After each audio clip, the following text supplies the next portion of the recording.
Uh, Good morning, everyone. Um, I guess I'm better off with a bat in my hand than this mic. Uh, yeah, I'm here to tell you all a small story about myself, about how I overcame obstacles in my life and how I redefined my limits. My journey started here in Dharwad. I was born here, brought up here, did most of my studies here. Um, Both my parents were bankers. Um, yeah, that's them. Uh, they were both bankers. They've been uh, my biggest pillars of strength, especially my dad. Um, he's been like one guardian angel on my shoulder, and he was constantly out because he was in a bank. He was transferred, and he used to work outside. So my mom was my what can you say caretaker kind of, because she used to juggle her bank work, her household, our practice, our studies. She was like a super mom, and she was pretty good at that, to be honest. Thank you. Um, I still remember she used to drop us at 5:20. We had to catch a bus from Dharwad, so she used to drive. She had a Luna back then, so she used to drive really fast in that biting cold and drop us. So a big salute to her. Thank you. They'll be awarded in the lunch hour. Um, Y'all can imagine as a 10-year-old waking up 5 o'clock in the morning, going to practice, as in, I used to come to Hubli for practice, going back, attending school, doing your homework day in, day out. I never used to like this. But then, after a few years, you start to enjoy, right? You tend to get that recognition, you taste success. So you start to enjoy all those things. And I started enjoying it so much so that very early in my career, I decided to take it up as a profession. And especially when you decide to take a sport as your profession, it does not remain a sport anymore. It becomes your life. And there are a lot of doubts that arise. You start to question each and every failure of yours, every setback, everything is questioned. You question yourself that why did I take this decision? But then it was it was something I wanted deep down within, and I started to kind of I learned a lot of things from cricket. Cricket has been a greatest leveler for me. I learned how to come back after failures and still go there and perform, how to bounce back after failures. That was all through cricket. After a few years, I moved to Bangalore for better opportunities. That's how I looked. Yeah. It was tough during the initial few years because my dad was someplace else, my mom was in Dharwad, me and my brother we had shifted to Bangalore. I was staying at one of my friend's place. It was so hard to even have one proper meal a day. As a sportsman, our nutrition is important, but just even to have a proper meal, I used to struggle. But I had set that goal for myself that come what may, I have to achieve it. And I worked hard. All these small things did not come in my way. I worked hard day in, day out, and finally, I got into the Ranji Trophy side in 2006. And that was kind of a dream debut for me because I made my debut against Saurashtra in Rajkot. And my first game, guess who was playing with me? The wall of Indian cricket. Yes, Rahul Dravid sir.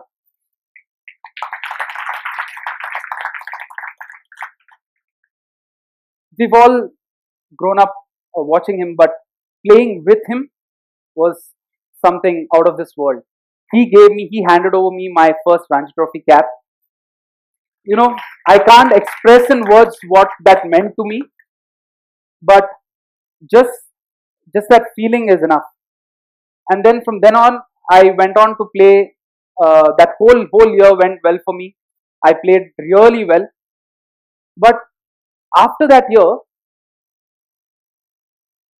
you know, our cricketing circles usually these rumors go around, and then someone said, "I'm not good enough for Test cricket. I'm just a one day and T20 player." It hurts, okay, as a player. When someone limits you to something, it hurts. And but I wasn't hurt. I was confused. But then this confusion kind of set in so bad that everyone around me started to talk about it, and I started to believe that I was not good enough for Test cricket. And the only person I could fall back to was my dad.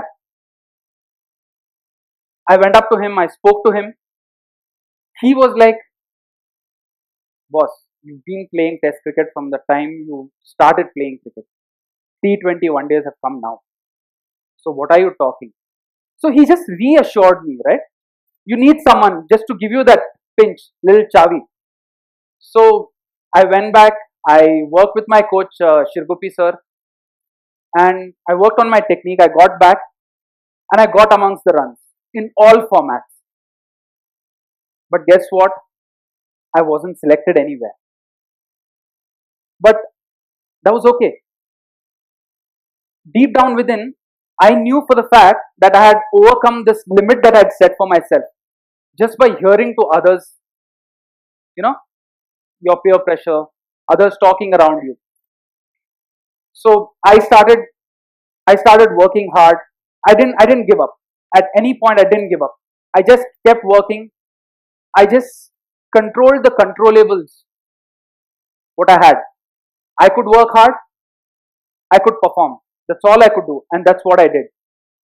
For the next 2 years, I toiled hard. I got this opportunity to play in a tournament called DY Patil. It's an all India invitation tournament held at Mumbai, where all your major teams play from your BPCL, ONGC, and all these Air India, and all your major league players play there. From Sehwag to Gautam Gambhir to Yuvraj Singh, Rohit Sharma, Ajinkya Rahane, all these guys play there.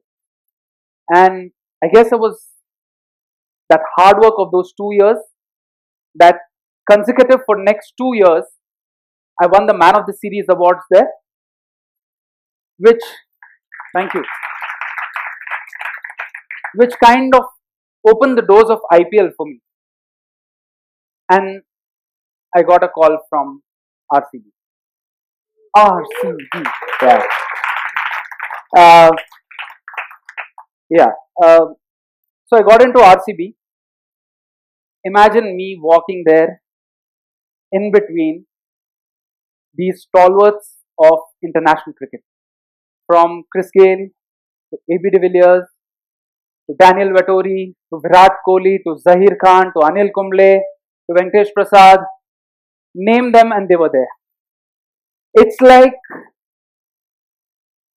even now while speaking, I feel emotional because for me, as a 10-year-old, what dream I had set, I was there. I was there. I was rubbing shoulders with the best. I was gonna play against the best. So it was surreal. But then on the first day of practice, first day, I was the first batsman to get into the nets and I broke my hand. Third ball of the net session, I broke my hand. I was out of IPL. I was out for 8 weeks. I was devastated. I was lost. And there are people around you who, during those times, will come and support you, your family. They'll kind of egg you up to go and still do your thing. But there are a lot of not yeah, there are a lot of people who are kind of happy from inside that you've lost a chance, you know, and that started irritating me. And that's when my then captain Daniel Vettori sat me down and he just spoke to me. He reminded me why I started cricket in the first place, how much hard work I had put in to get where I was today. And just this small injury could not define my future. Words coming from someone that big, it just ignites that spark like that. And 5 months down the line, I made a comeback. That's me. I played Champions League for RCB. First game, dream come true again. My idol, Jack Ellis, I played against him. I faced my first ball against him. I hit him off a boundary. First ball.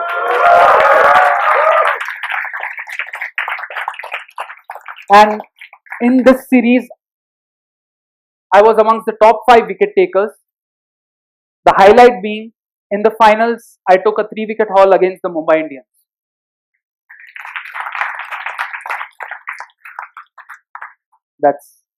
That's against Mumbai Indians. After that, again, there was a low, as in not a low, but I could not break into any of the major league teams or Ranji Trophy or anywhere. But I just kept at it, day in, day out, struggling, trying to work hard, work smart, trying to work on my technique, trying to get better every day. But then there was a point just a year before our marriage, I was on the verge of giving up cricket. You can imagine, I was almost on the verge of giving up cricket and go after what I had started. And that's my companion, my soulmate, Sharanya, was sitting there.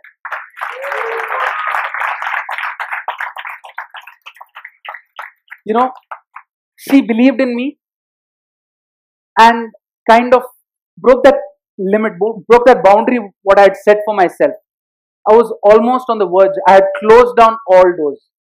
She just opened it for me. And trust me, guys, belief, that self-belief, it can do wonders. I've seen miracles happen on the field. Just blind faith. There's no chance we're going to win this game. 2 balls, 13 runs. How many of y'all think we'll win the game? Normal scenario. 2 balls, 13 runs.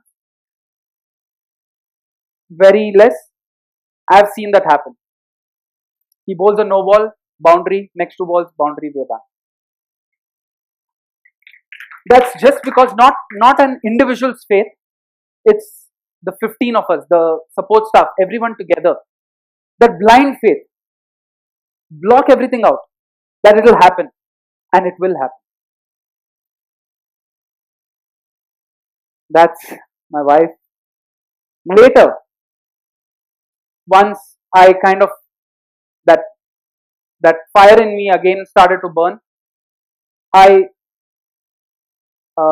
went on to play KPL, and then I was the 6th player to get 1,000 runs in KPL. Thank you. The last 3 consecutive years, I was amongst the top run getters there. In one of these KPL stints, I had an opportunity to work with Mr. Brad Haddon, the former Australian wicketkeeper. And I was a bit confused about my role in the team. Usually we are assigned roles in every. So he gave me a small example. If I'm batting with my partner and my partner gets out in a particular situation, what is the general reaction? We always say, oh, he got out at the wrong time. He should have played a little more. We were set and blah, blah, blah, blah, blah. We start to judge him. What happens? Our whole thinking process behind that is that we're going to lose the game. Yeah? The hindsight in the back of your mind, it's going on, we've lost the game. It was a nice opportunity. We wasted it. Instead, he said, don't think about that. That's gone. He's gotten out. He's gone. That's past. Even that moment which just now I said is gone. Now this is the moment. You think how you can create possibilities of winning this game for your team. You concentrate on that. And that struck a chord with me. Any decisions that we take in life are always based on our past experiences. We might have failed, we might have seen others fail, but those instances always stop you from taking decisions now. Or you have that fear of failure, right? So I thought, why not block out the past, block out the future, and just take a decision now, right now. Take a decision, stick by it. If it happens, very good. Doesn't happen, still stick by it. Right? Because it's you who have taken the decision. So it was so clear. It was so clear for me that again, when I mean to say our past experiences, they again form a limit. When we talk about our future, whether we're going to win this game, again there's a limit. How are you going to break them? By just being in the present. And trust me guys, it's a beautiful feeling when you're in the present. And it doesn't come overnight. You cannot learn to do this overnight. It's just a learning curve. You have to practice day in, day out, day in, day out. Be conscious of what you're doing. Be conscious of how you're deciding things. It just comes by practice. I started when I was 10. I'm 34 today. I'm still learning. And this learning continues. It's just that do not quit. There's a saying that goes, winners do not quit and quitters do not win. Yeah? So be persistent.